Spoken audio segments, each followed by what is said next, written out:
Okay, awesome. Let me just turn off transcription because that is a bit distracting. So, hi guys. To start off, my name is Riley. I am a third year that demos a range of particularly second year courses, and I'm going to be taking your Quad 1 crash course today. So how this is going to work is I'm going to work through a past paper while at the same time trying to sort of explain the content as we go, because I've picked one that goes through all the key parts that you'll see in your midterm. Additionally, if anyone has any specific questions, I'll be more than happy to answer those as we go. So yeah, we may as well start off with, did anyone here have any questions about the course so far or anything specific they wanted to go through?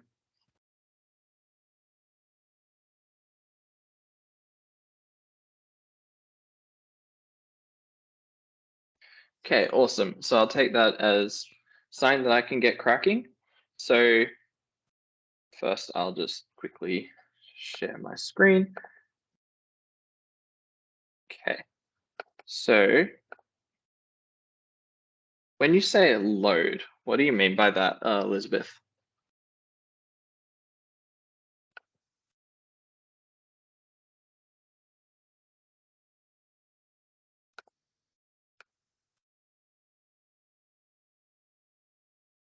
Awesome. And can everyone see my OneNote screen now? Yep. Awesome. Just that. Cool. So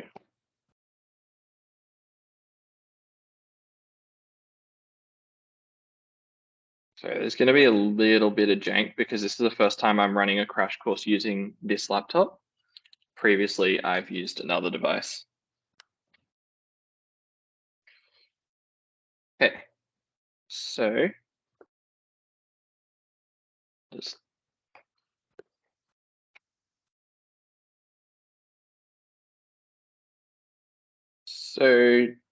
basically the first question you're going to see here is this question here, which talks about mesh analysis. So probably the first thing I should ask is, what is a mesh?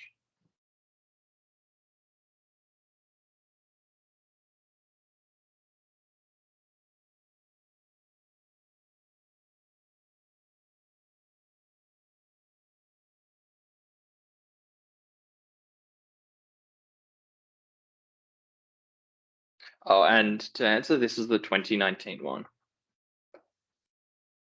And yeah, a mesh is a closed loop in a circuit.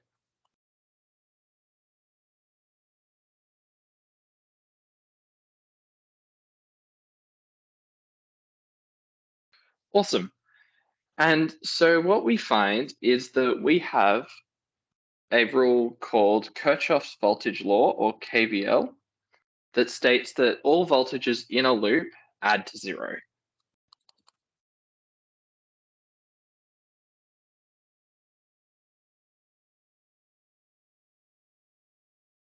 And between these two things, we create a circuit analysis technique wherein which we can sort of go around each of these loops,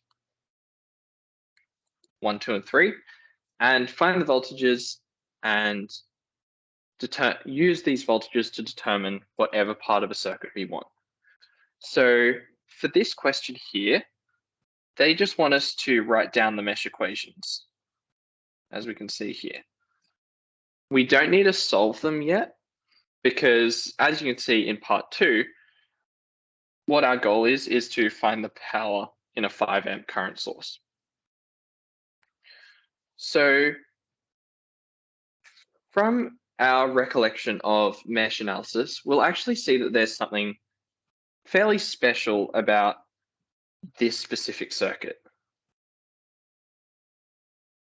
Actually, quite interestingly, I just saw a comment about a mesh being a loop with no further loops inside it. And while that is technically true, you'll find that Kirchhoff's voltage law will actually stand regardless of if there's a loop inside. And that's where we actually find our concept of super meshes, which we have to use here. Because we see that there's actually a current source in the center. What this current source does is it makes it a little bit tricky to sort of, we can't really calculate the voltage through this center part. However, what we can do instead is we can go around the outside. So we just create what is known as a super mesh, which goes around that whole outside, creating one larger mesh. To do this, we need something first that's called a constraint equation.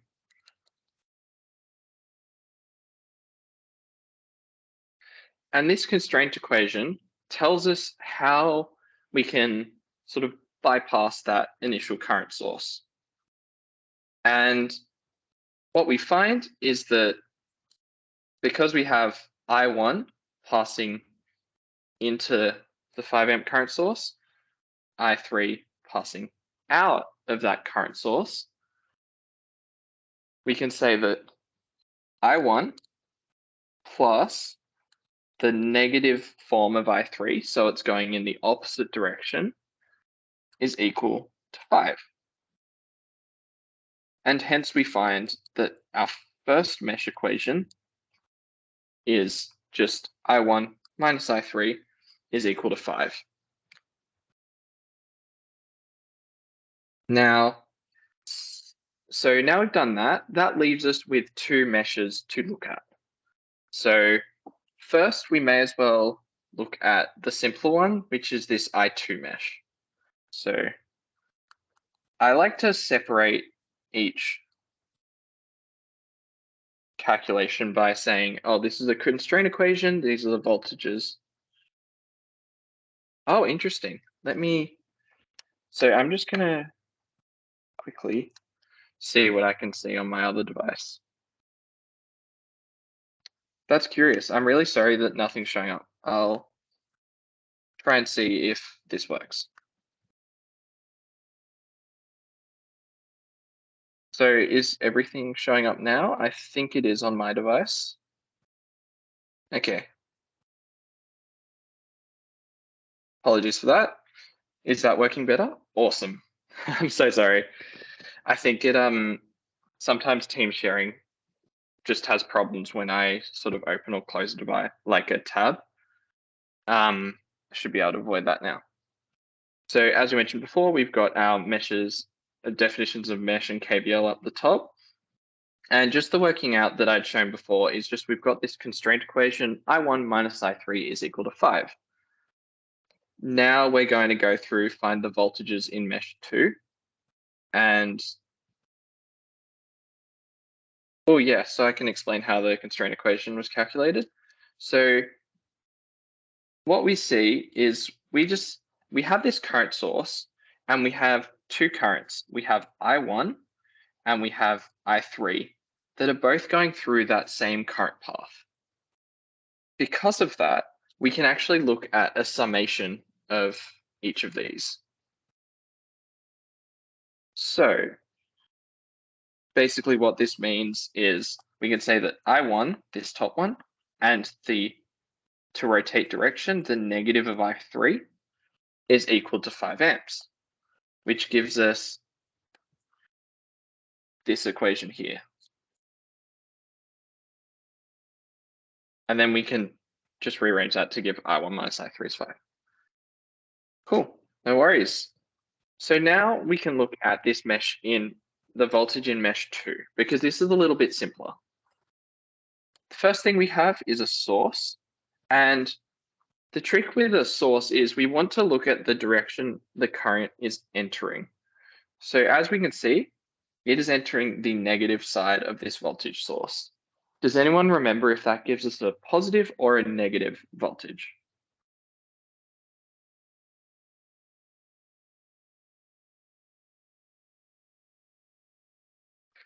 Negative, awesome. So the first thing we can write down is minus 200. Then we get to this 25 ohm resistor. So knowing that V equals IR, and we're looking at currents and resistances, we can start by saying that this is going to be a plus 25 because that's our resistance. Now we need to look at the currents. We see that I2 is entering this 25 ohm, like so, and I1 is in the other direction. So much like our current source, we can say that the currents are I2 minus I1. Similarly, for this 50 ohm, we see that I2 is passing in, I3 is on the negative terminal, so we can say 50 brackets I2 minus I3. And then lastly, we have a 10 ohm resistor. That's just got I2 heading into it. And as such, we can just say 10 I2 equals 0. Just to, probably the ideal way to rearrange our equation is to have it in terms of something along the lines of A I1 plus B I2 plus C I3 equals some constant D. So we can achieve that by just rearranging. So when you say negative 10 I2, are you talking about this resistor at the bottom here? Okay, so in this case, we can't really have negative 10 I2 because if you remember how we apply our sign convention to devices, we go clockwise. So that is probably something I should have done earlier, but if we go around this loop, we go plus, minus, plus, minus, plus, minus. Similarly here, we get positives and negatives like that. Because of this, we see that I2 is entering the positive terminal of that 10 ohm resistor, and we get positive rather than negative.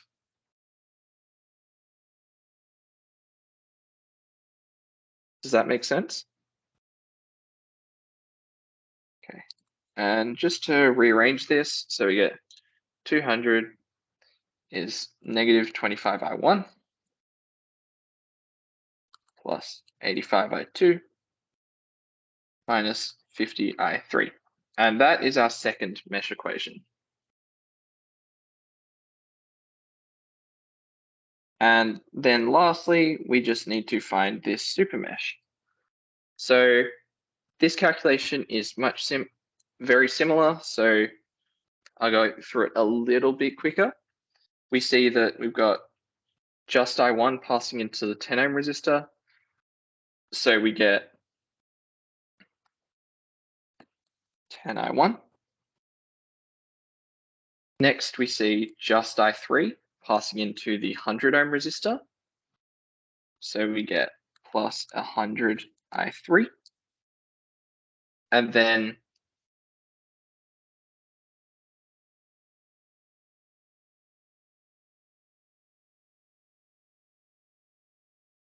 that is a very good comment about starting with the I1 loop opposite. Now, the reason it doesn't actually matter, and the reason for that is because if we look at our very first, so if we look at this term here, what we would get is instead of having a positive 25 I2 minus I1, what we would get is negative 25 I1 minus I2. And so if you change your signs around, you'll see that this negative swaps this, and it'll swap the sign in front of the I1. So this actually becomes the exact same equation. So instead of having, yeah. So does that make sense? Or did you want me to explain that in a little more depth?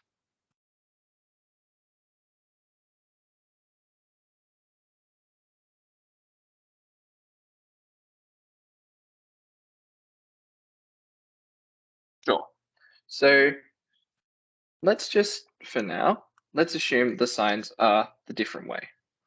Now, the reason I would say that likely you probably won't find your signs a different way is just because then it makes this bottom loop quite confusing.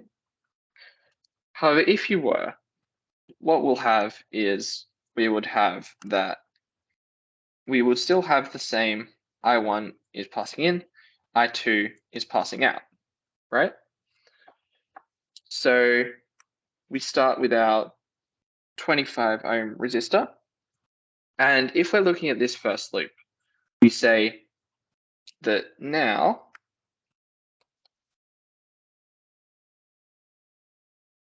I2 is passing into the negative terminal. So we have minus I2, and I1 is passing into the positive terminal, giving it plus I1. Additionally, though, as we talked about with the voltage source, if our current passes through the negative terminal of a device, a negative gets put at the front. And as such, we see that this gives you the same as if you were to do 25 I2 minus I1. Awesome. I'm glad that makes sense, because one of the things that I found a lot through teaching is that this passive sign convention can sometimes get a little bit confusing. So yeah, I'm always happy to explain that in a bit more depth. And yep, just to finish off this super mesh, we look at this 50 ohm resistor, and now we actually see exactly what we were talking about before. We have current passing into the negative terminal from I3, current passing in the positive from I2. So we get minus 50 I3 minus I2, and that is equal to 0. Then we can rearrange that and give this, and that is our third mesh equation. So that is how we get our 3 equations from part A. The next thing we have to do is we have to find the power going through the 5 amp current source. So does anyone remember our equation for power?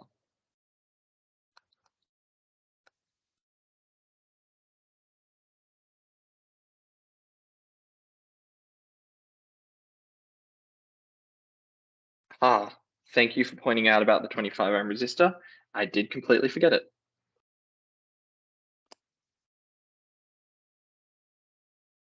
And yeah, so with 25 ohm, we're entering the negative terminal with I1, I2 heading in the other side, but in the positive. So we get minus 25 I1 minus I2. But yes, thank you for pointing that out. I would have missed it otherwise. And because of that, we can get 35 I1 minus 75 I2 plus, if we look, I think, apologies, I've just gone and confused myself. Okay.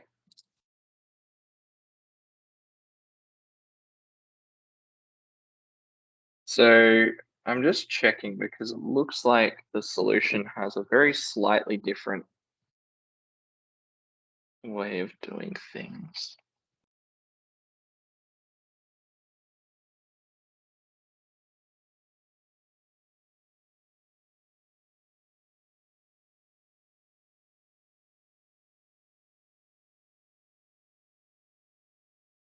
Okay, so it should be minus 15 I1. So basically, and this is actually almost a good thing that I made this mistake, because it actually shows, essentially, it shows a little bit of a common mistake that can happen. And so what I actually did is that I did the sign change twice, if that makes sense. Because a resistor is not a polarized device. So the current flowing through one way in a resistor causes a voltage drop like so. However, if we had another resistor and the current's going up, it'll create a voltage drop like in the opposite direction. So we actually don't need to apply our voltage change twice. By this, what I mean is this negative here should actually be a positive. And I believe we'll find the same for this one, because I put the negative change into these signs.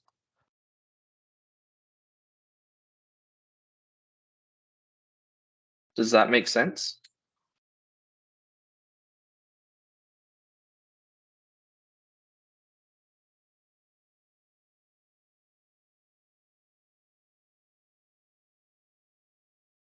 Because it mesh is, I would argue, probably the trickier one to get your head around at times.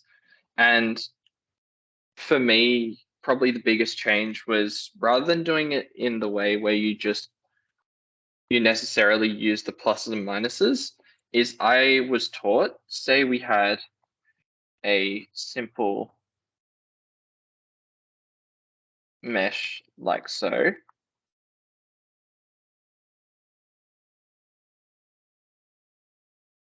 Yes, Elizabeth, that's exactly right.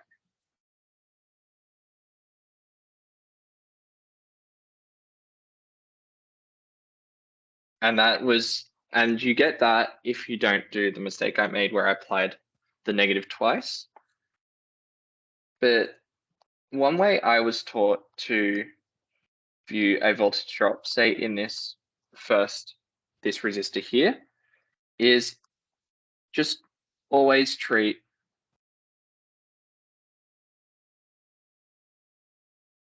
Yeah, that's exactly right. You want to still keep it positive because your voltage drop is already going to be defined by the difference in current. So here, this is going to have a resistance of R, and the voltage across it is always going to be the current passing through the first mesh, and then you can subtract the current in the second. So essentially, then we can see that this is going to be the same as if we have the negative version. So if we're looking, so that was looking at mesh 1. If we're to look at mesh 2, the voltage drop is still the same, right? So it's going to be, well, it's the same but in the other direction. So what we can do is just say is I2 minus I1. So we swapped the current directions, which is exactly the same as if we were to say the negative version of what we had in the first place. And as such, you don't need to swap both the thing inside and the sign. You want to do one or the other. Does that make sense to everyone?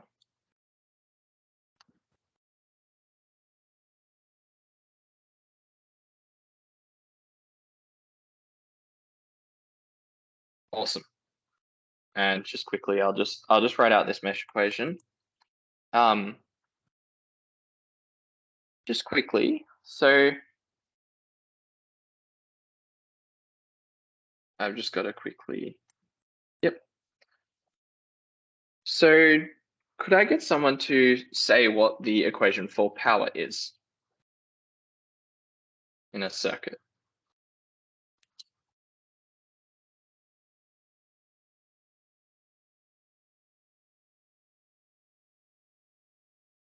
Yeah, so P is equal to VI. Additionally, so this question asked us to use mesh analysis, and because this one has 3 meshes, it's quite okay to use mesh. If you count the number of nodes, you'll see that it can get a little confusing as well. For completeness, here we also know that Ohm's law is V equals IR. using this, we can actually get two more equations. So we can get P is I squared R and P equals V squared on R. These two also can apply depending on the question.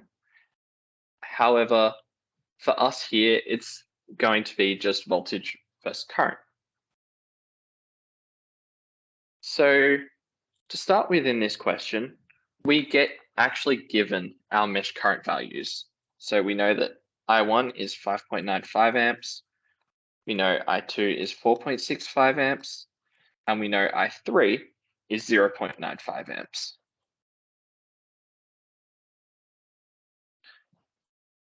Yes, correct. The second two equations, these two here are just for resistors. And generally, it's ideal that we don't use those two, but they're handy in the situations that Ohm's law holds. So you can use it across resistors largely and some loads. So yeah, from here, we need to find the power dissipated in this 5 amp current source. So to do that, we need to look at somehow finding the way to get the voltage across that source. And to do that, we actually need to go back and look at KVL in just the mesh I1. So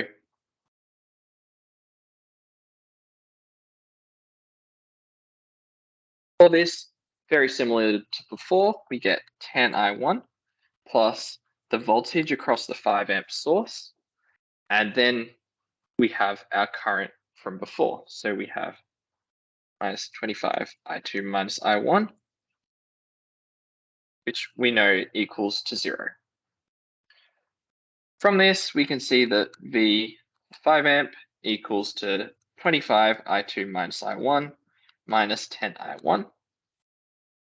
When we sub in the values for this, we get negative 92 volts. Now, to calculate power, we go P equals VI, which is negative 92 times 5, giving us minus 460 watts. Now, with the sign in power, the negative, does that mean it's generated or absorbed?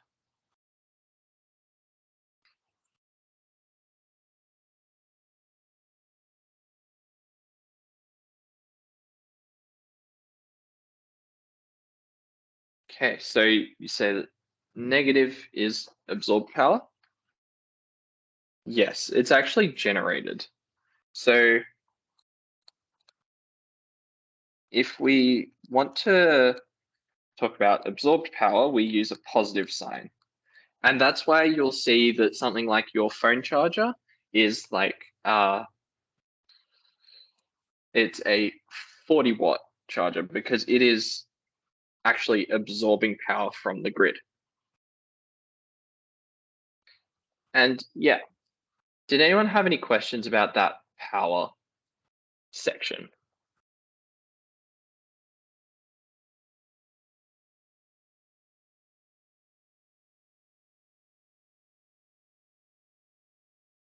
Awesome. So now that question has been done, let's look at the second part. So this question here uses nodal analysis. So nodal analysis has a couple more steps to it, but the first thing we want to look at is what do we define as a node?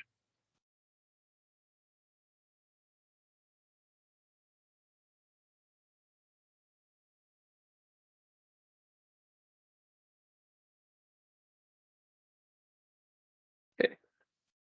Does anyone want to have a stab at what they reckon a node is?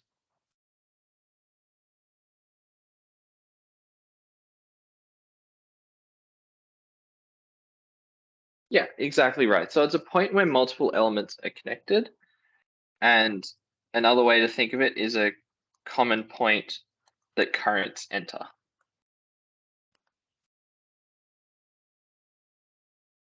So what that means is our first step in the process of nodal analysis is identifying which nodes we need to use. So how many nodes do we have in this question?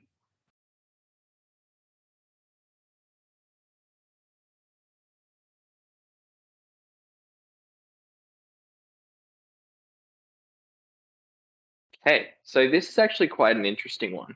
So I'm assuming you're saying 4 because you've got 1, 2, 3. I'm not actually sure where the fourth down the bottom.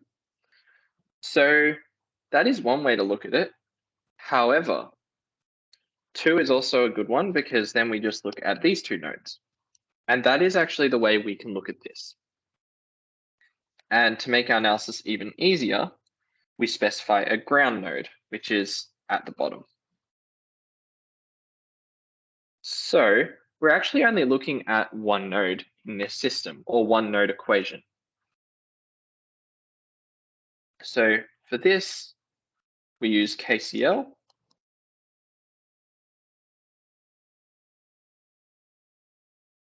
And that says that currents entering a point sum to 0.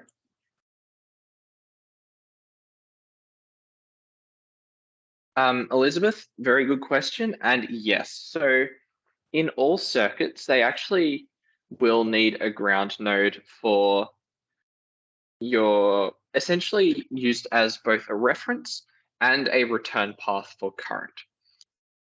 Because somehow current needs to get back to this voltage source. And as such, it's the best way to do it is to specify that the ground is at the bottom. For circuits like this, it's fairly arbitrary, but that's the best way to do it. When you get to more advanced circuits, you do find that you'll need to be careful about which you specify.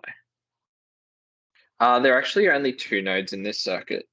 It's a little tricky to see, but the sources here can almost be ignored when you're looking at what is a node.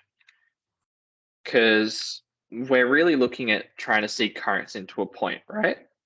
And as such, if we looked at this first point here, we have one current in and one current out.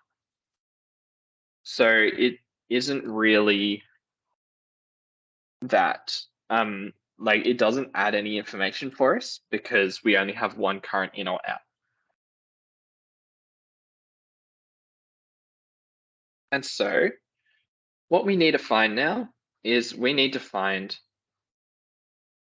our voltage, or we need to use nodal analysis to find this voltage V1. So to do that, we need to look at the directions that each current is flowing. So we see that this first current I is heading into V1. We see that this independent source is also heading into V1. Now, it's best to say that the current through the 2 kilo ohm resistor is going down, and we can see that by putting in our sign convention, that the positive is at the top. From here, we can use I equals V on R to perform KCL at node V1. And what we see first is, well, first we can say that I plus 40I is equal to the volt or the current through the 2K resistor.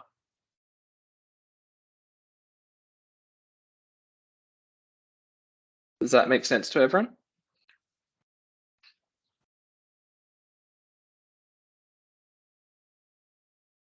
Cool.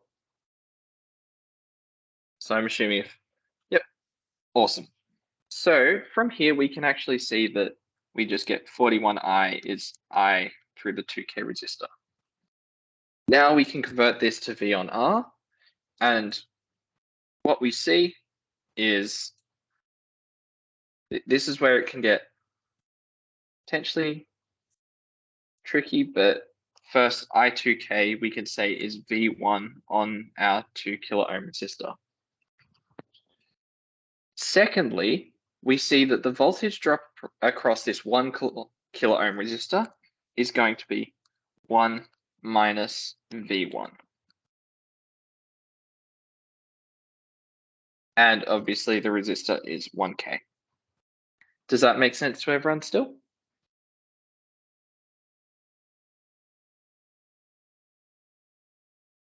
Awesome. 40I? Yep. So the reason I got 40I is just because we have this dependent source here. So because we see that that's got a current of 40I passing into V1, we can say that 40I is. Cool. And the 1 minus V1 on 1K, to get that, we look at the voltage across this resistor. And we see that the voltage is going to be this 1 volt source minus the voltage at V1. And obviously I is V on R. And as such, we say R is 1K, I equals 1 minus V1 on 1K. Does that make sense? Awesome. So this question here? Sure. If anyone's curious, this is the 2019 paper. If you should have access to that on the Moodle. If not, feel free to let me know, and I'll be able to check with some of the other guys if I can pass that on. Yep, exactly right. So from here, we can rearrange because we can use this 1K to cancel out each of the thousands, like so, and we get 41 times 1 minus V1 equal to V1. This gives us, V1 on 2, I should say. From here, we can see that 41 is equal to 41.5 V1. So we're subtracting 1 from V1 because up here, we're looking at the voltage drop across this 1 kilo ohm resistor. In there, we see that 1 minus V1 is the voltage across it because we have 1 volt here and V1 here.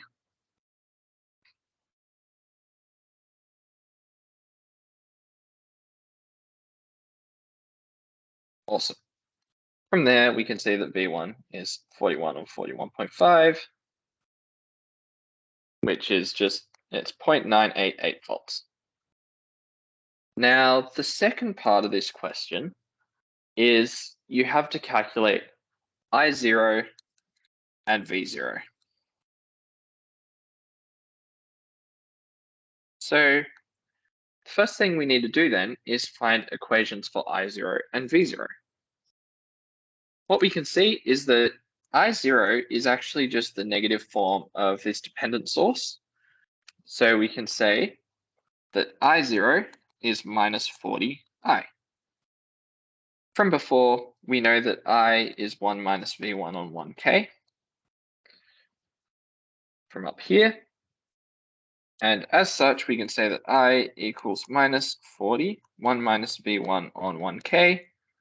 And if we sub in the value, we get minus 0.48 milliamps. Secondly, for V0, we see that V0 is equal to V1, this voltage here, over I0. Yes. So we get, using V equals IR, we get this. Now, we actually know the values of I0 and R, so we can actually just chuck both of them in. So we get minus 2.4 volts. Does anyone have any questions about that part? Because I went through it a little bit quickly.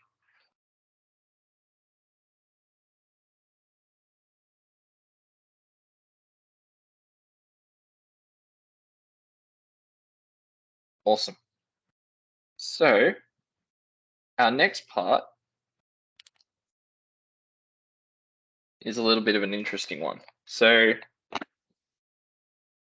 what we have is a bit of a more complex equivalent more of a complex resistive circuit, and we've got to try and find our equivalent. So what we're doing is we're calculating the resistance Req as seen from these terminals at the start.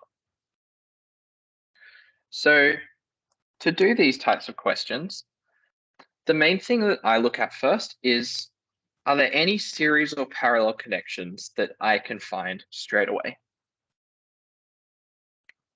And can anyone see any series or parallel connection that I can start simplifying here? Because our ideal circuit that we're trying to aim for is just this.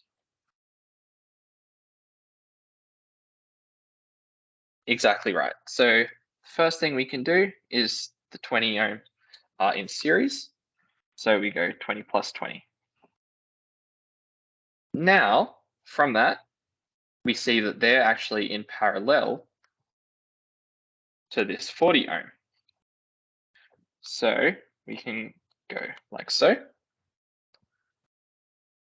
And now, interestingly enough, the complexity of this becomes fairly repetitive because we see that all of this is parallel with the 80.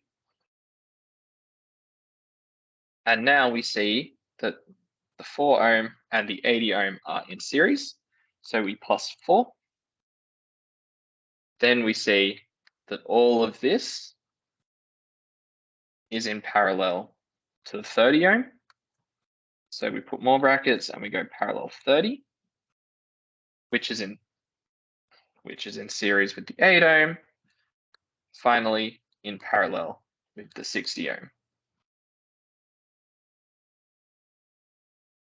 Does that make sense, the process I just went through there?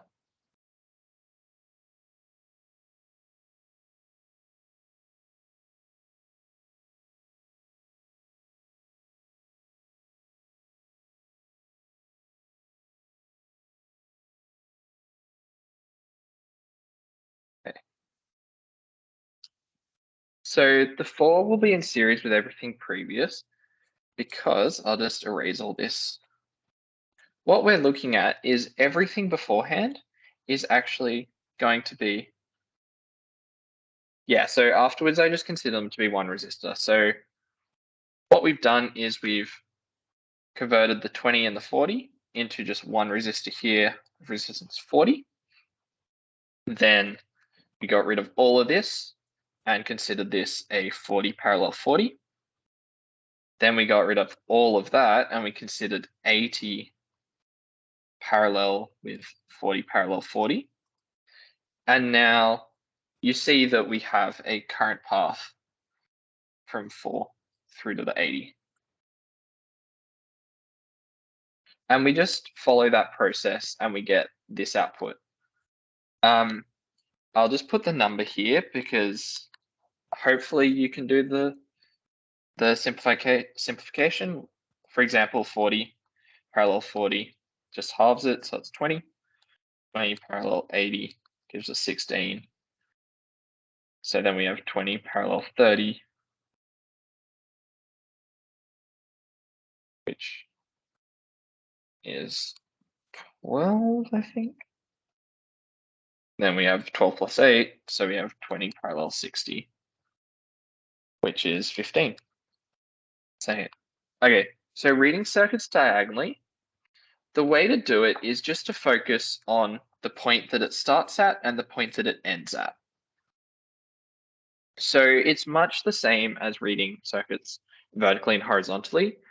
You just need to have a bit of a consideration of where it ends. So for example, we can see that if I place a blue dot here, this 80 and this 40 are in parallel. So interestingly, trying to redraw this in a simpler way doesn't always, oh, actually, no, this one has a simple way to do it. I think then it makes it a little clear what they're trying to do. So let us do it.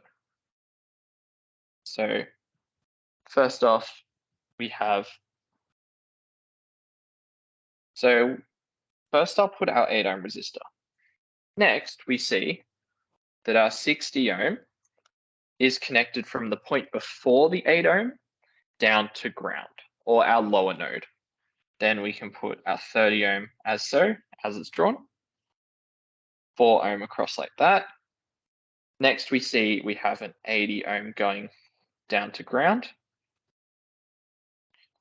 and a 40 ohm, and then we go like so, 20 ohm down, 20 ohm. So this is our redrawn circuit. The way to view it, if I just zoom out a touch, is that these nodes here, you just need to focus on where they end up. So our 60 ohm here goes vertically like that because it's still connected to the same nodes. Noticing that this is just one large node at the bottom. Does that make sense?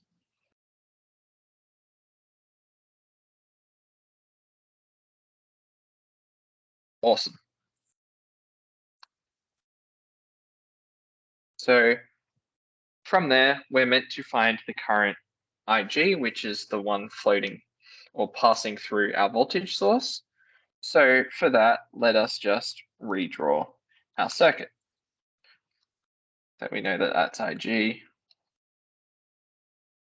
We know that this is our 300 volt source, and we know that this is REQ. So how would we go about finding IG?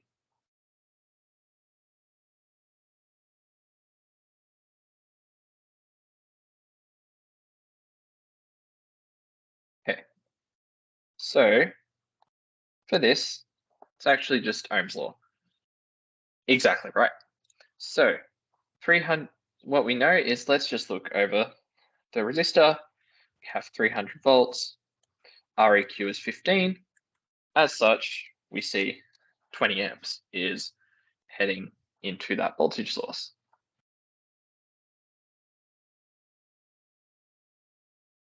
And now, lastly, we have a question that I'm going to start, but I'm not going to completely go through for the interest of time. And that is finding the power dissipated in the 8 ohm resistor. If we look at this circuit here, what that means is we need to find power in this resistor. So what we can do is we can find our equivalent for this and transform the circuit into something that looks like, if I drew it correctly, looks like REQ1. Then we have the 8 ohm and the 60 ohm resistor, like so. From there, we know REQ1 from above because we can just take this section of our equivalent resistance. And if we do that, we find that everything amounts to, I believe, 12. Let me just check. Yes. So we know that REQ is 12 ohms. And from here, what is probably best is to draw our currents out like so on this node. So we see that IG is I1 plus I2. We know from the previous question, we should know what our, sorry, I'm just checking. Yeah, so from the previous question, we know IG is 20. Just checking, yep. And then we can use something called a current division to find the current passing through I2.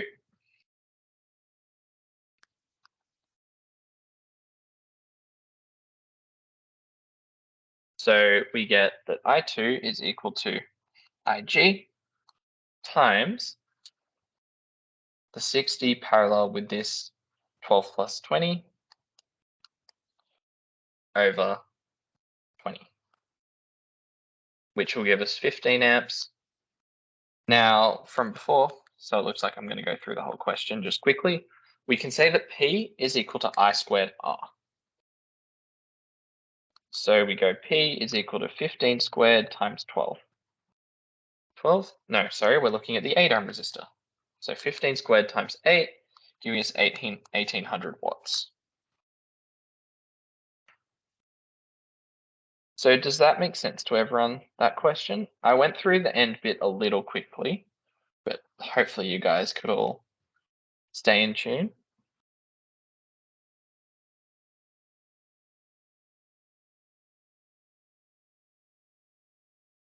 Okay. I'm hoping that the silence is a good sign.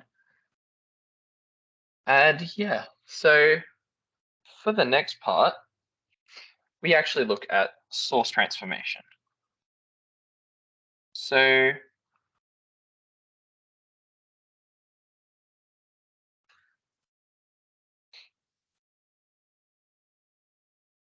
okay, so I'll go through each question. So the answer was 1800 watts. Does it matter that source is a voltage source for the purposes of current division? So the source doesn't particularly matter for current division, because if you see our current division equation here, we are just concerned about the currents.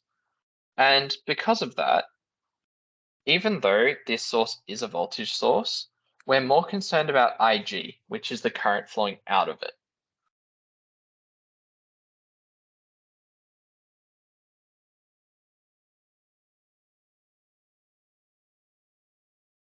That is a very good question, Elizabeth, and I reckon we should have time at the end, and I'll go through how to go about that type of question. Awesome, and the other question is current division only for 2 resistors. So it's not actually, it's how current division works is it's just if we have something like this, and we have I1 and then I2 and I3 going out of it, if there is a resistive load, or as you'll see later in the course, some other types, but for now just resistors, we can use current division to say the ratio of resistances means a certain amount of current goes each way. So I would say yes, it is only for resistors, but that is quite powerful in itself because as you'll see later in the course, a lot of things get modeled as a resistance. If that clears it up.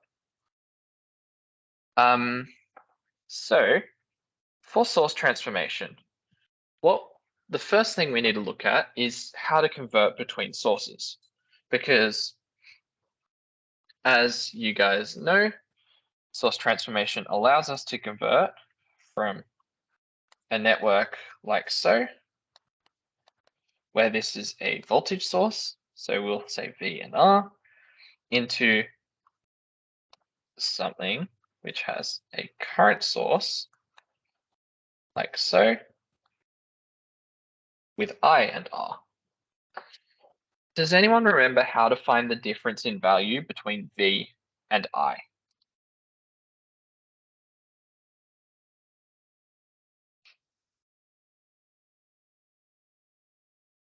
Exactly right, Ohm's law. So we just use V equals IR. Yes, perfect. So we use V equals IR to transfer between them. For that, I'll just put it there, so it's a little cleaner. And yeah, so for this question, all we want to do is try and simplify it using source transformations. And now it's a little bit misleading because they say only source transformations. If we go here, only source transformations. However, there are some things that they still allow. So for example, we see we have 2 parallel resistors. So we may as well we can simplify those, which gives us 3.33K. And that's where we can start. additionally, what is the first source we can transform? There are actually two, or the first two sources we can transform.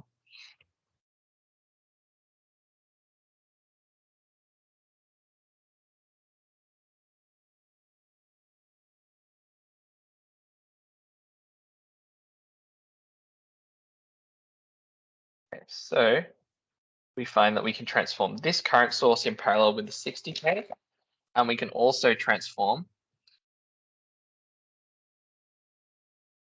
Yep, so awesome. Yeah, so we can transform those two sources. Yeah, I got you. Nice. So basically what we get is, first let's just draw in the sources. So we know that we have a current source that is actually facing the other direction because it keeps the same polarity. And they put a little tricky in here because the positive's at the bottom. And a 20K like so. Then we go 80K, then 3, then our 60K, our voltage source. Then we have the resistance we talked about before, the parallel one, and we go like that. So we got 3.3K, 1K, 60K, 3K, 80K, and our voltage source, which has the same polarity. Now, for this, what we want to do first is, so we know that V is R on I, so we can say that it's 60K divided, oh, no, it's not. Sorry, I was thinking power. V equals IR. So that gives us 720. So we know that is a 720 volt source. Now over here we go V equals IR, V on R equals I, so we get 100 on 20K. So we find that I is 5 milliamps. And here's our circuit. Now from here, we can do some simplification. So we know that we can go 80 parallel with 20. We can also add these in series. So we can make that 63K. And from there, what we can do is we can make another two transformations. So we can either make, actually, interestingly, we can either make two transformations or we can make one. For now, I'm going to make one, and you'll see why in a second. So this here, we can actually turn into another voltage source. So if we go make our source as so, put our resistance, which is 80 parallel with 20, which is 16K. Then I have our 63K as so, our 720 volt source,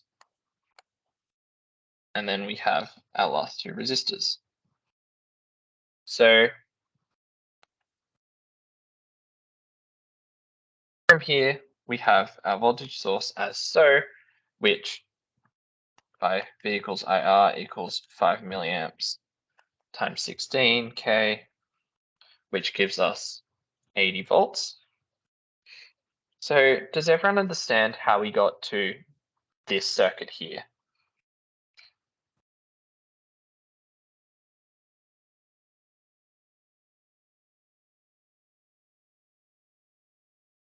Let me just add back in this voltage. Awesome. Cool. So now is the last little sort of leap we have to make. And essentially what it is that we can actually add up both of these voltage sources. So those can be added together, and so can all these resistances. And what I mean by that is that we can actually turn this circuit from that point into a matter of just one voltage source and one resistance. Because if we're just looking at this loop, right?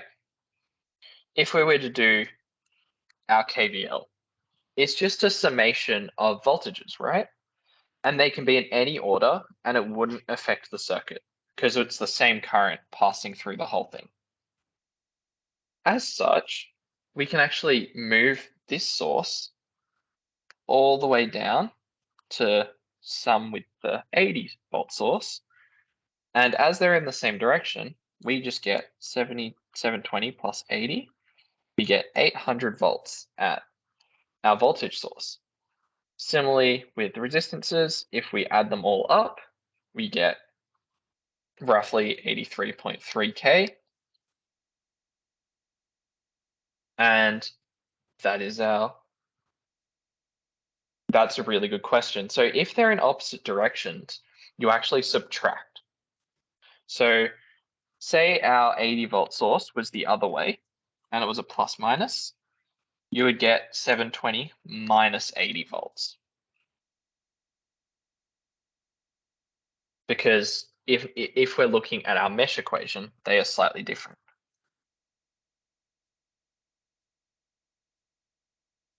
So does that make sense?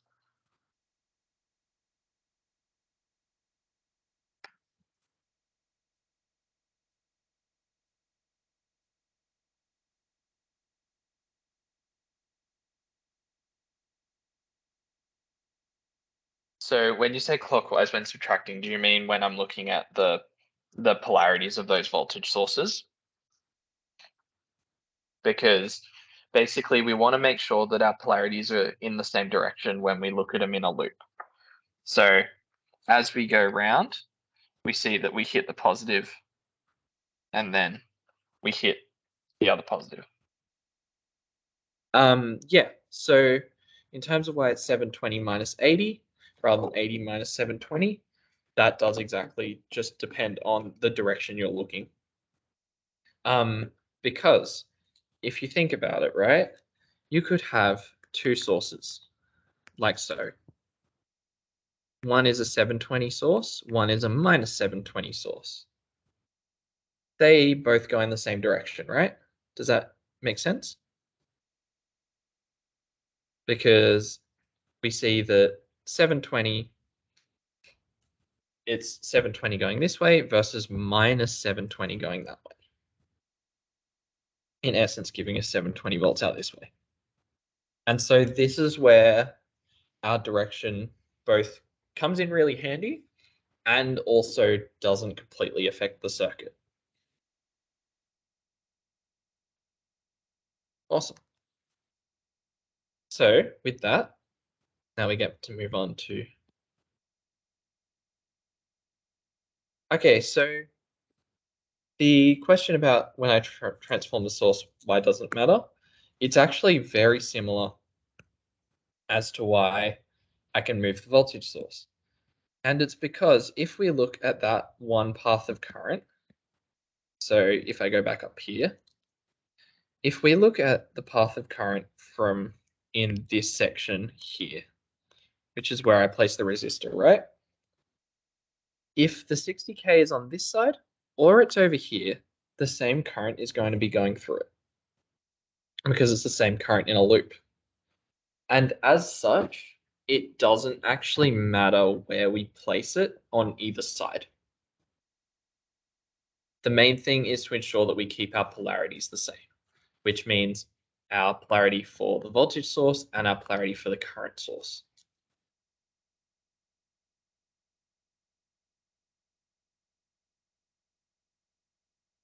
No worries. Also, if anyone is curious, I will export this as a PDF and save it onto the meeting, so you can feel free to have a look through my scribbles again. But for now, let's move on to the next question. So there's one of the things that Quad 1 as a course has been working towards is trying to add some more application type questions. And that's what we get here. So they say that this circuit is being used to illuminate a mine. So generator 1 is at one side, generator 2 is at another, and they've got a lighting system in the center. Now, one of my exam tricks that I like to think about is we need to try and convert this to simple language. And thankfully for us, they've actually given us a circuit. So this circuit actually tells us everything we need, because we have a circuit here which actually has all the resistances and meters and stuff all taken away. It just gives us a straight resistors, voltage source, and something in the middle. From there, let's start looking at the questions. And here we get into a common favorite of everyone. If you can't tell, there's a little bit of humor, but we have Thevenin circuits or Thevenin equivalents. In fact, I'll use equivalents because that's probably more technically correct. And as you would hopefully have seen in your course, what we want to do with a Thevenin equivalent is we want to convert our circuit to something with an equivalent voltage and resistance connected to some arbitrary load at the end, as so. Now, to do this, we need to find our Thevenin voltage and our Thevenin resistance. So the first part of this question, we want to find the Thevenin voltage, which is the same as saying the voltage across the terminals.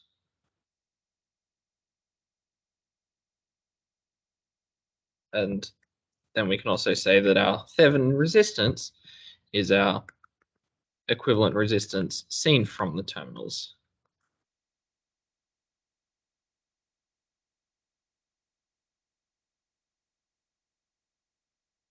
Okay.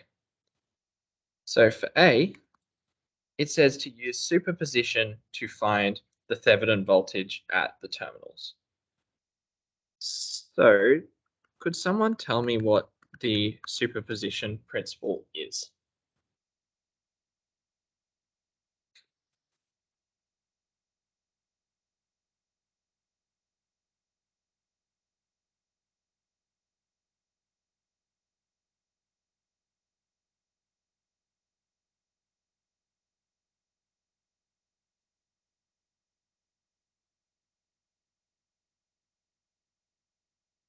Anyone got any ideas?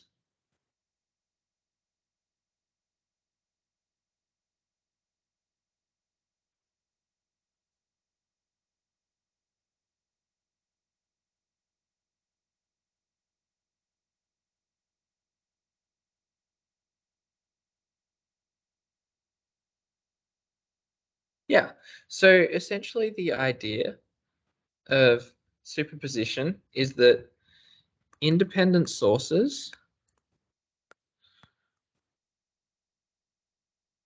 will affect a circuit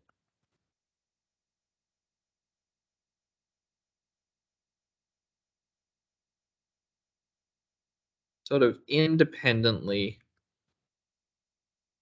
of other independent sources.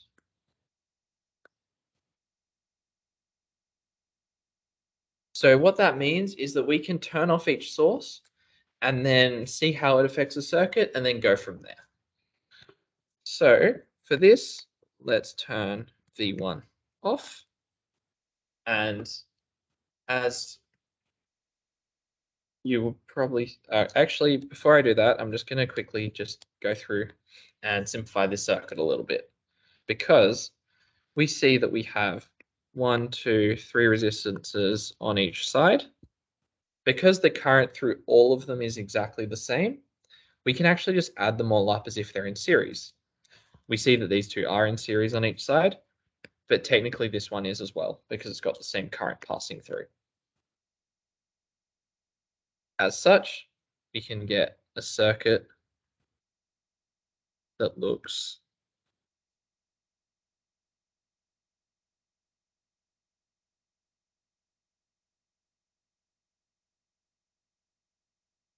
a little bit like this.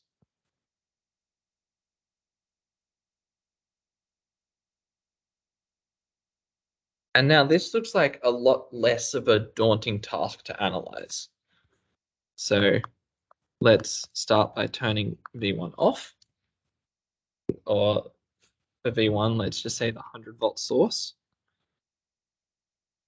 And what that gives us is just resistance, our terminals, and something like this.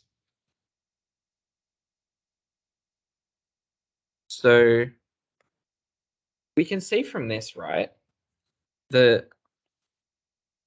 I'm just going to add that title there so it's a bit clearer. We can see that the voltage across AB, which is our, let's call it V Thevenin prime, is just the voltage across the 2 ohm resistor. To find that voltage across the 2 ohm resistor, we can just use voltage divider. So let us do exactly that. So you can say that V Thevenin prime equal to 50 volts times by 2 our resistance over 2 plus 2.25. This value, if we see, just gives us 22.2 volts. Now, from there, we turn V2 or our 50-volt source off, and we get a very similar circuit, just in the opposite direction.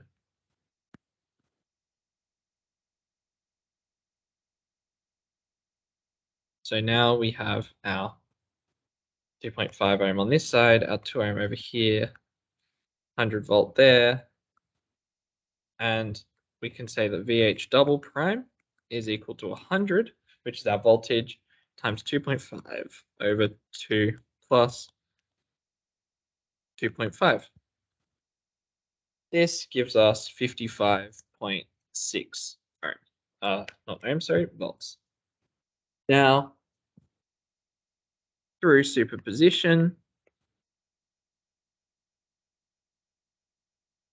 okay, so the reason we're emitting that resistor R is because that is some load that we're actually trying to figure out. Like, we don't necessarily know the value of it, but our Thevenin circuit states that we can just find the voltage across it, which can be found just by modeling it as an open circuit.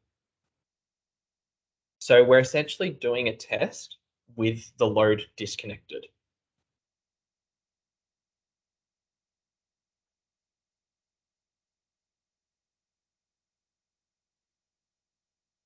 Awesome. So we can say that using superposition, V Thevenin prime plus V Thevenin double prime, which is about 77.8. How? Yes. Oh, I was about to say however something, but that was incorrect. So there we go. That gives us our Thevenin voltage. And that's all that question A actually asked us to do. Did anyone have any questions about that before I head on to the second part?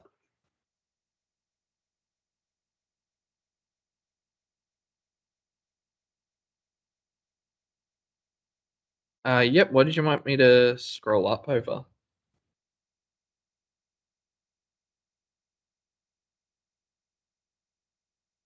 So that is a very good question about what would happen if there were dependent sources. And so a dependent source, because it is affected by what happens around us, Nigel, I will be linking all these notes into the document, like into this chat after I've finished up. So just to save you having to screenshot it all, that'll probably help. But so with dependent sources, they get affected based on the different circuit conditions from each source. So you can't actually turn them off per se. But you can include them each time. So if there's a dependent source, they just have to be included each time. Another thing I didn't mention before. Yeah, so I just wanted to have a quick little diversion. Would you just leave it as a connecting wire open terminals? Not for a dependent source, you would actually still include that each time. So, yeah.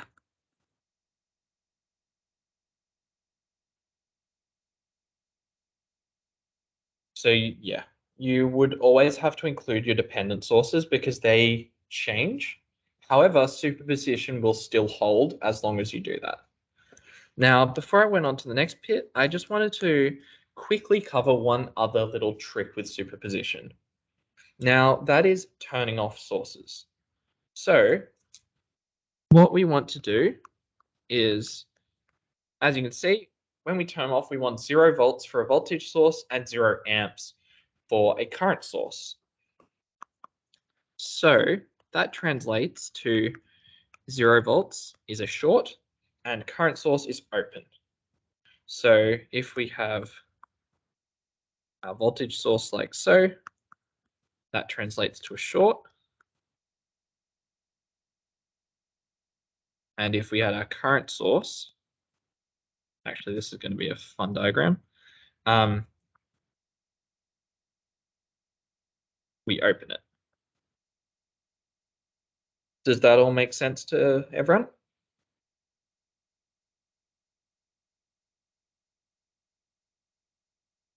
Awesome.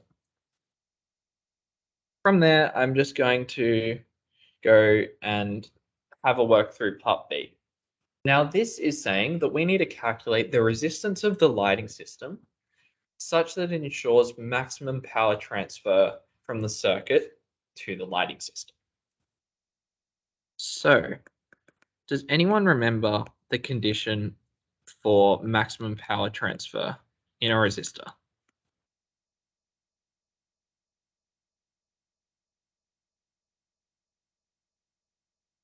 Yes, sorry, I should have written that down, but that is current. Exactly right. So in this case, we want R to be equal to Thevenin resistance. What this means is now we have to find our Thevenin resistance. However, if we look at our circuit before, okay. I'll have a little bit of a side tangent quickly. So there are multiple ways to calculate Thevenin resistance. The way we're going to look at is turn all sources off and calculate our equivalent resistance, because we have no independent sources.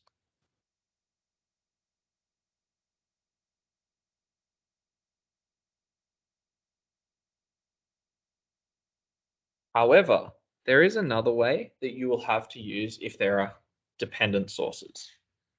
And this is basically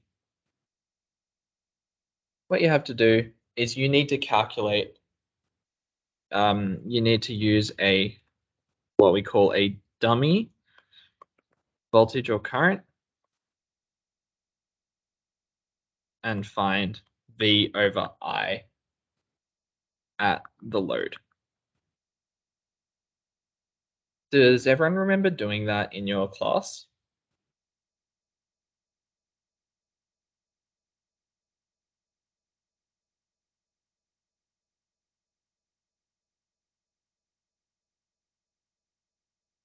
Yeah, so this one's a little bit of a sort of trickier method.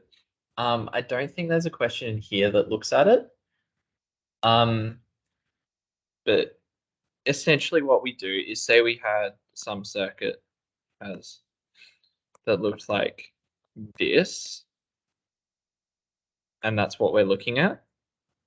That will be a dependent current source like that. Say that's I1, this will be for I1, R2, 5 ohm.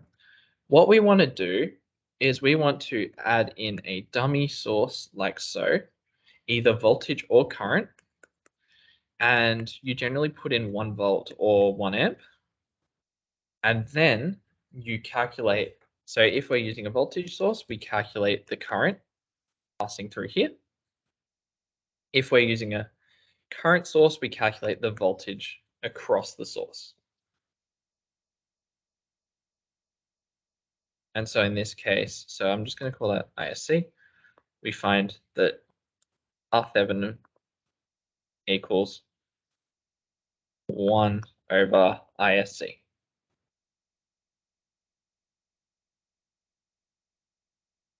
Exactly right. Now,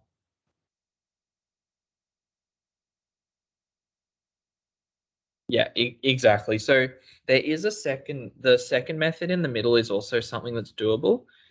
The reason I don't cover that right now is because you generally only encounter these two.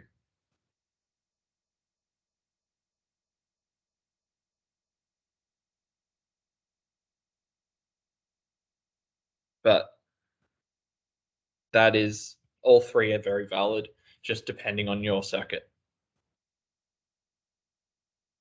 Yep, you can add 1 voltage source and assume it's 1 volt, but you've got to do it at the terminal, like I've done in this circuit here.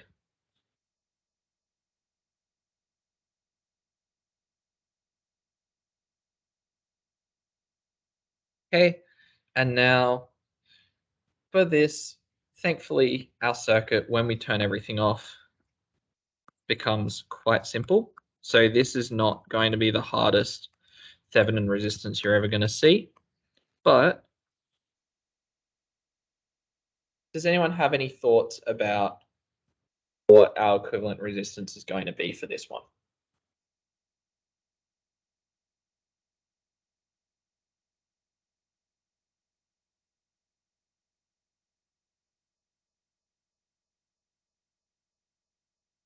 Exactly right. It's just the 2.5 in parallel with the 2 ohm resistor, giving us 1.11 ohms. Yep, it's just our equivalent resistance. So from this, looking at our condition for maximum power transfer before, we can say that means that R is going to be equal to 1.11 ohms.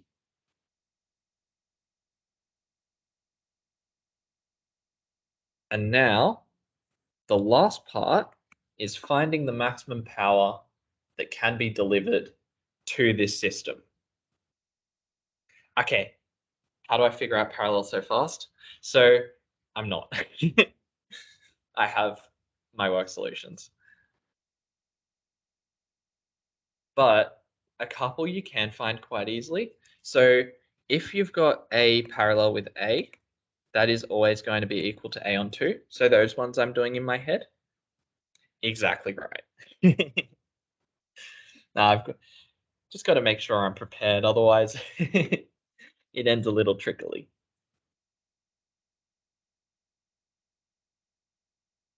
Yeah.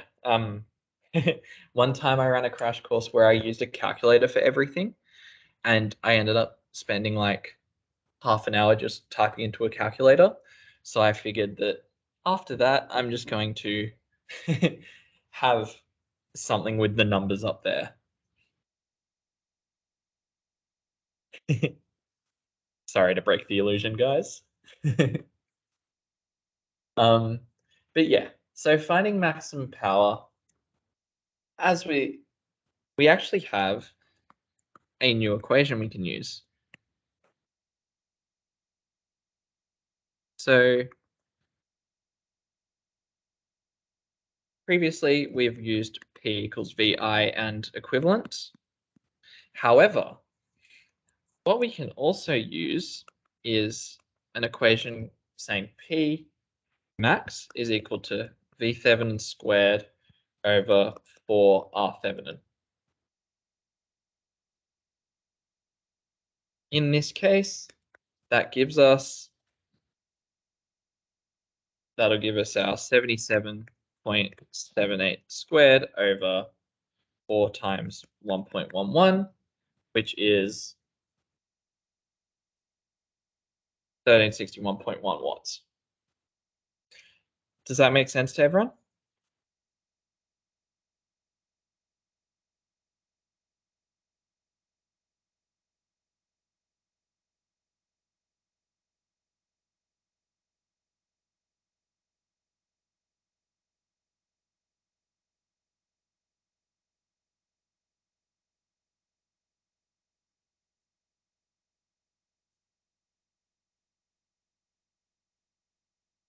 Okay. So why we can't use P equals VI? So that is actually a very good question why we can't use P equals VI. So the way that if we were, I'll just move this down for a sec. Let's just look at our Thevenin circuit, right? So we have something like this, where that is our Thevenin and that is our Thevenin. This is V Thevenin as so. And what we can see is that the maximum power delivered to the lighting system is this power here. So what we want is VL. Using voltage divider, we can say that VL is V Thevenin, R Thevenin over 2R Thevenin, which gives us V Thevenin on 2. Now, we know that P equals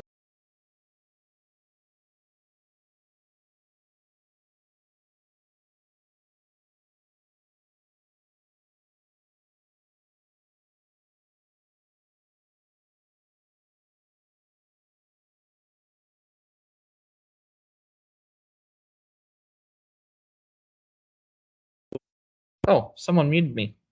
Okay, so let me just, at what point was I muted? Yes, it is recorded. That's all good. This will be recorded and I'll post the notes I've done afterwards as well. Okay, so I'll just quickly I'll just write that part again. Just quickly.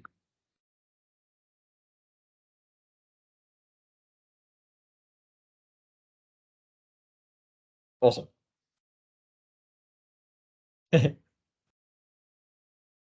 Yeah, so the link for the recording we'll actually post this onto our ELSOC Academics YouTube channel. So it'll be available for everyone. Okay, so from V Thevenin on 2, what we want to say is we're looking at the VL. We know that P is going to be V squared on R.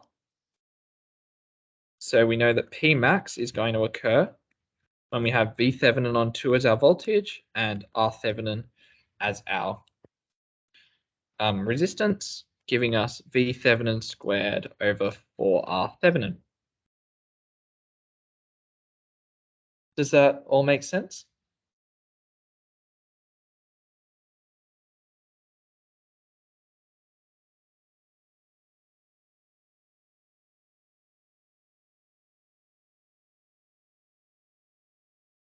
Okay. If that all makes sense to everyone, I'll quickly jump on to question 5, which is about capacitors.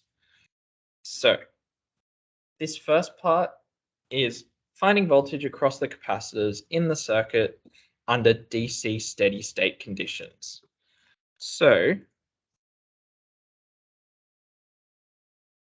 could someone tell me what steady state means?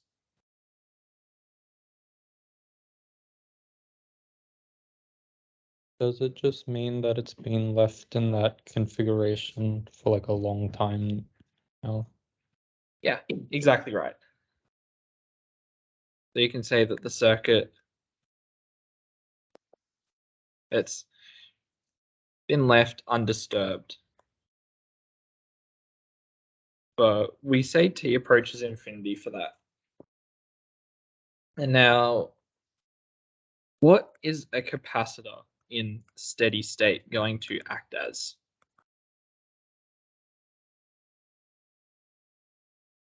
Open circuit. Exactly right. It's an open circuit. And so that's actually all we need to know for this specific circuit. So what we can do is we can redraw this firstly. So we go and we put our resistor in, we put in our open terminals where the capacitor was, and we go ham.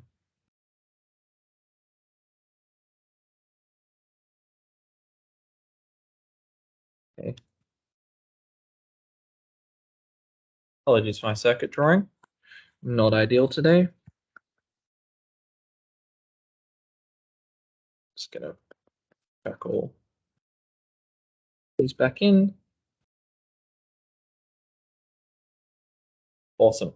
So as we can see, what we want to calculate is this V1 and this V2.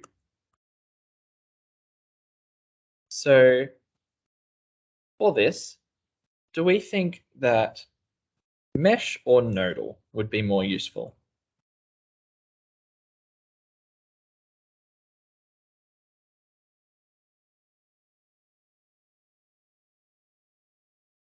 Yes. So mesh is pretty handy because we can just look at I1 here, I2 there. Now,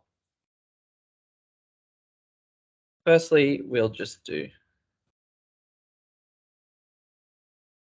So we'll go left to right, but firstly we need to just add in our polarities. So we'll go around clockwise,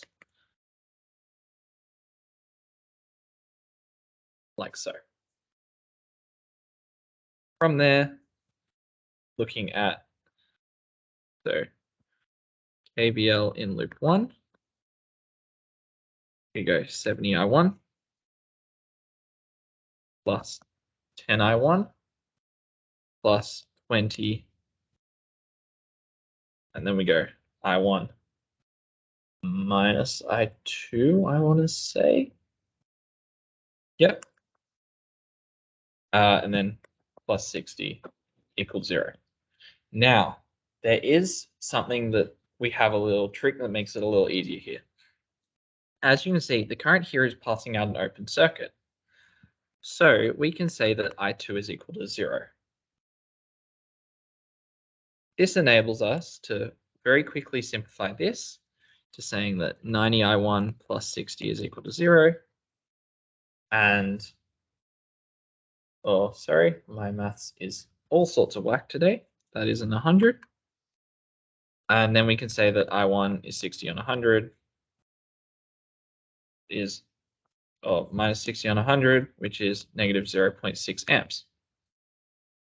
Now we actually find that it's possible for us to calculate both V1 here and V2.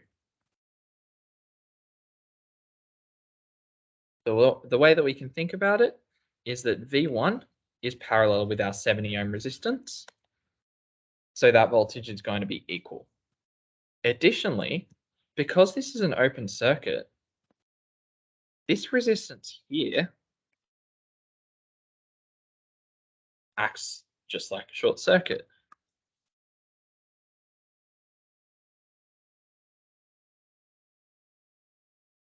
Meaning that V2 is in parallel with this voltage source and this resistance. And so let's go and have a look at that. So note V1 equals, interestingly enough, the negative of the V70 ohm, which is equal to minus 70I, which is equal to 42 volts. If you're curious about,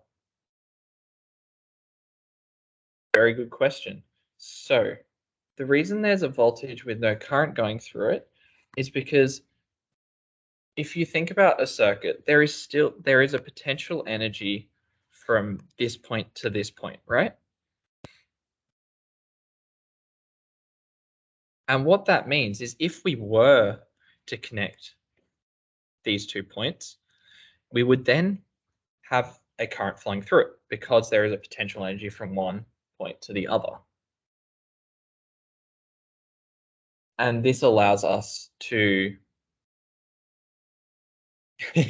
it's a little bit of a tricky one to think about, but if we were to connect this together with anything there, we would then have current flowing through it with a voltage that is equivalent to the voltage across those 2 points.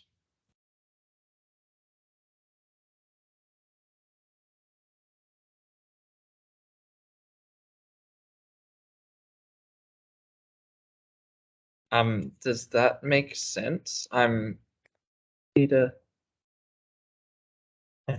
So if you were to use the sort of hose water analogy, what you'd be thinking about is this is a blocked hose currently.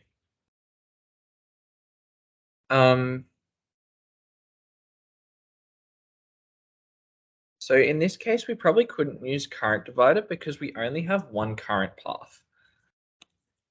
As we sort of talked about, current can only flow through this one path. So current divider won't work as well because we have another path to the right that doesn't actually doesn't have current flowing through it.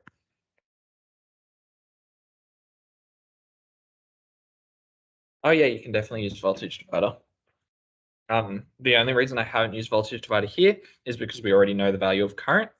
So, and Ohm's law is just marginally easier than a voltage divider. Awesome, I'm glad you asked the negative. So the reason it's negative is because if we look at our polarities, we have negative and positive versus a positive and negative. So those don't match and those don't match. So we want to swap those.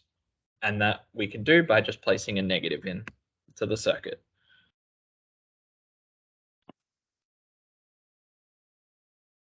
No worries. Okay, and then next we want for V2, we're looking for the voltage in this center path here. And we get that by just saying that V2 is equal to 60. And much as before, we're actually going to look at the negative because we're going up this way. We go 60 minus 20i. Oh, give me a sec. Have I done something special? I have. This is actually a voltage drop still going this way because as we talked about, polarity doesn't matter too much. So this is a plus. Give me a 60 plus 20 times negative 0.6. So we can see that 18 volts is the drop over here. So do those two voltage calculations make sense to everyone?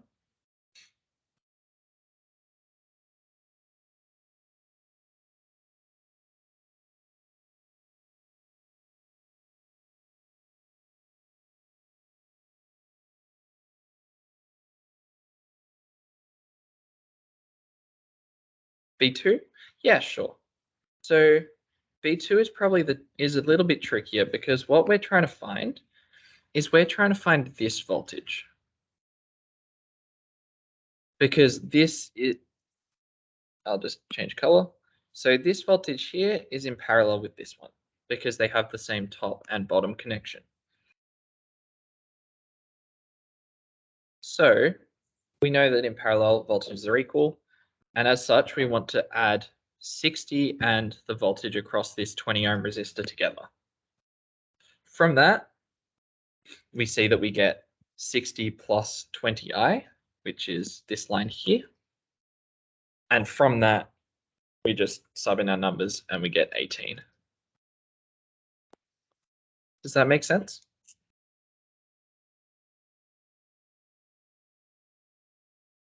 Awesome.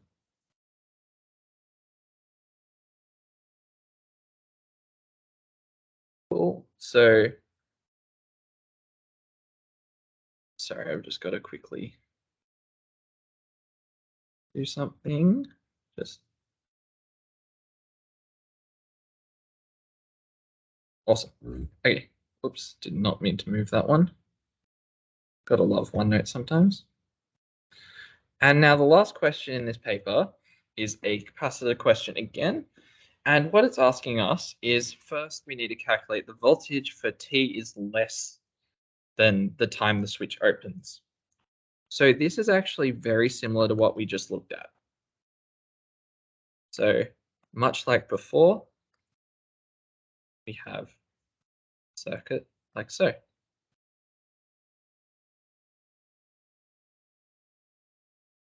So just by eye, does anyone have any idea what this voltage would be for this circuit?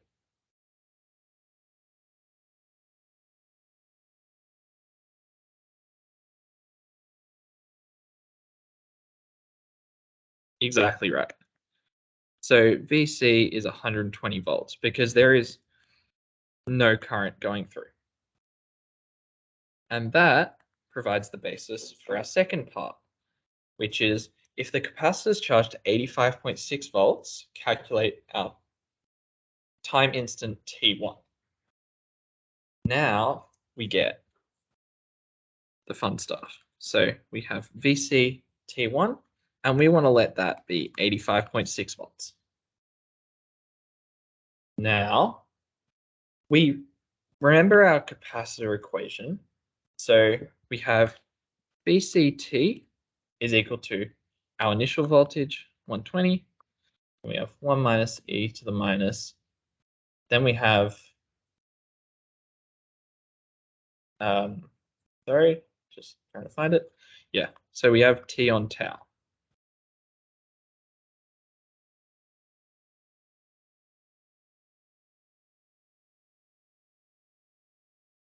Oh, apologies, guys. I slightly misread a question. So now we're given that initially we're at 120 volts. Then we need to find our capacitor voltage at any time instant up till it is fully charged. So what we do is we know that we have our VCT is V infinite plus V0 minus V infinite e to the minus t on tau. Does everyone remember this question? Or this equation, sorry?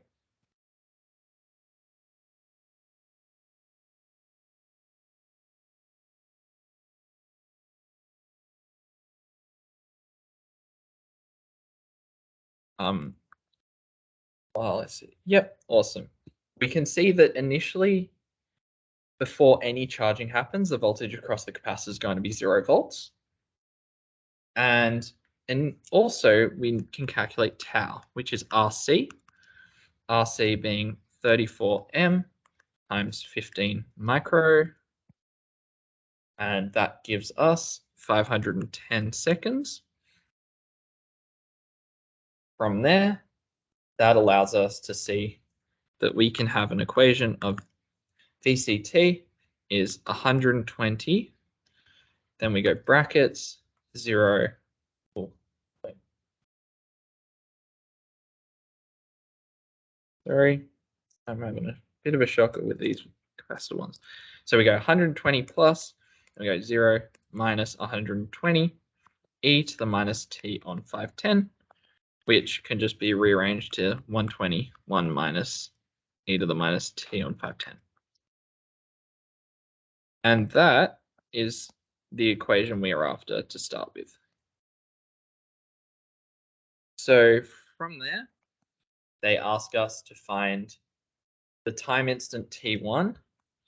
So at T equals T1, we see that VCT is 85.6 volts. Now this is just pretty much an algebra question, because all we need to do is just go 85.6 equals 120, 1 minus e to the minus t on 510. I'll just do some quick rearranging.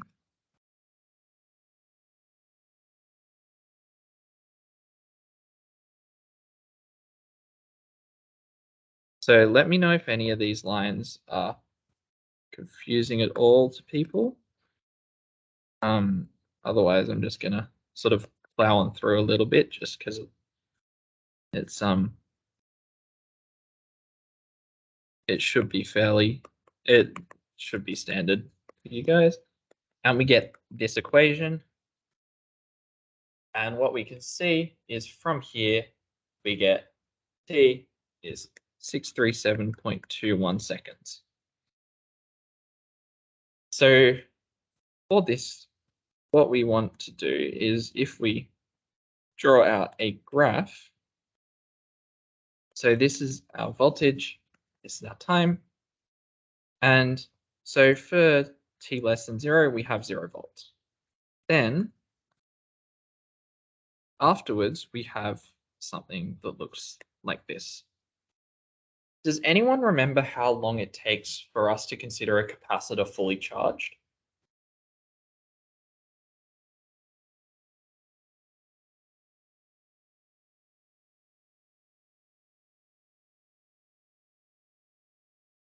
Yep. So yeah, so roughly around 5 tau. So that is going to be somewhere over here. Now, what we saw here was that tau was around 1 here. In fact, I think it's a little further along. Normally it's around there. And we had an answer that was somewhere around here as T1. Does that make sense to everyone?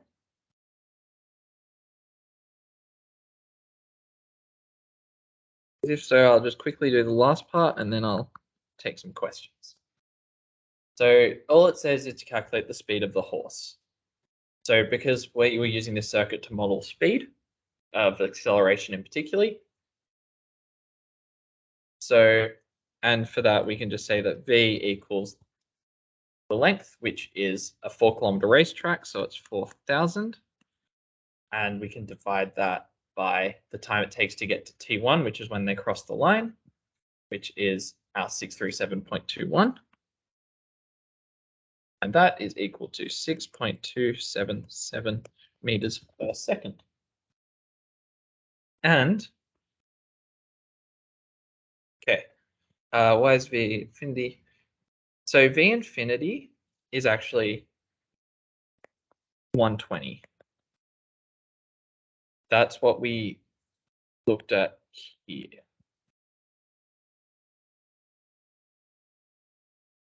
V0 is 0 volts. Okay, so the reason that V0 is 0 volts is because we view that as the time before the voltage source has been added.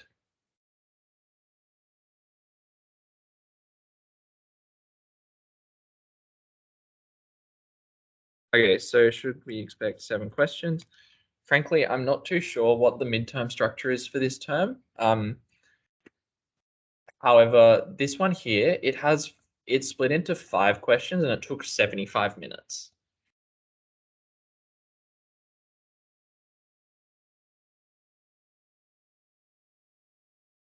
Awesome. So what I'm going to do quickly is Elizabeth had a question that I thought was quite a good one about another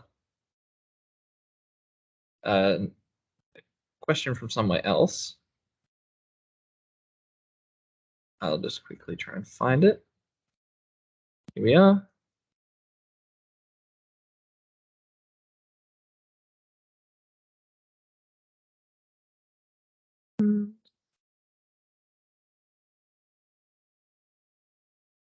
Awesome. Cheers for that. How did I still finish early? As in, like when I did it or now? Okay. So for this one here, we're trying to calculate an equivalent resistance. This is a little bit of a tricky one. However, what we can see is there is one thing that gives us a little path to a solution, and it's this and this. So we have a short, which means we actually bypass the 10 ohm resistance. What that means is that we can essentially just scribble this one out, and we still have a short here, but that is just in series with this 4 ohms.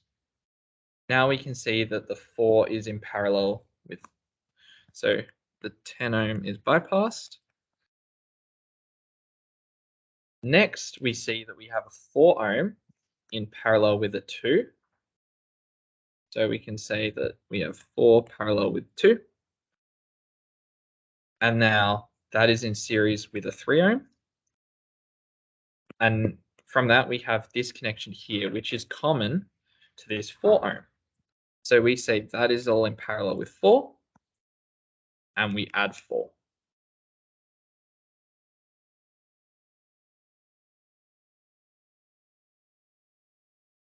So the reason that the resistors bypass is because the short circuit's in parallel. And what current wants to do is it wants to go through the path of least resistance, which in this case is the short circuit.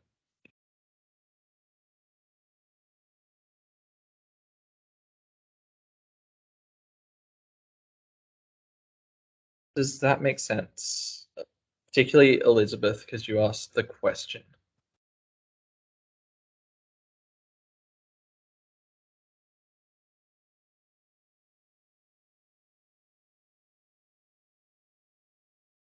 So what we see is because there is a short circuit, which draws technically, it wants to draw, well, current through it's infinite because resistance is 0.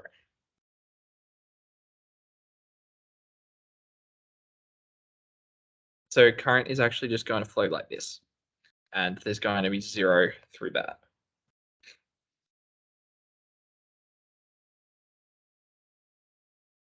Yeah, this one I remember being a bit tricky. Yeah, some of these equivalent resistance ones, they're a bit of a trick. Did anyone else have any other questions?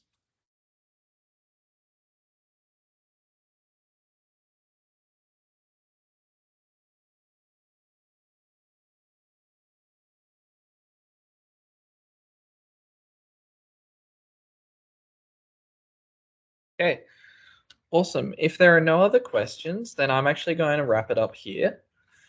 Thank you so much, guys, for coming, and thanks for asking questions and being a part of it. I'm going to end the recording now, I believe. Yep. And yeah, thank you so much, guys, for coming, and good luck in the midterm. Yeah.